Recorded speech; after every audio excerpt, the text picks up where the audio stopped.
క్రైస్తవ సమాజం ఎట్లా నడవాలో తెలుసా? దావీదు మహారాజు అని ఒక క్యారెక్టర్ ఉంటుంది. హ్మ్. ఒక నాయకుడు ఉంటాడు బైబిల్. దావీదు మహారాజు ఓల్డ్ టెస్టిమెంట్‌లో.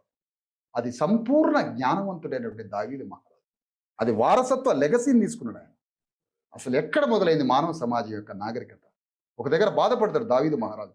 2 పర్వతాల మధ్య అగాధం ఏర్పడ్డట్టుగా మానవ సమాజానికి లెగసీ మిస్ అయిందంటాడు దావీదు మహారాజు. అంటే 2 పర్వతాల మధ్య సందులాగా మానవ సమాజానికి మధ్యలో ఒక లెగసీ కల్చర్ డిస్కనెక్ట్ అయిపోయిందని బాధపడ్డాడు దావీదు మహారాజు. అలాంటి దావీదు మహారాజు జ్ఞానంతో నిండినట్టుగా ఉండాలి క్రైస్తవ సమాజం యొక్క. మోషే యుద్ధంలాగా ఉండాలి క్రైస్తవ పోరాటం. మోషే యుద్ధంలాగా ఉండాలి. దావీదు మహారాజు జ్ఞానంతో నిండి ఉన్నట్టు ఉండాలి.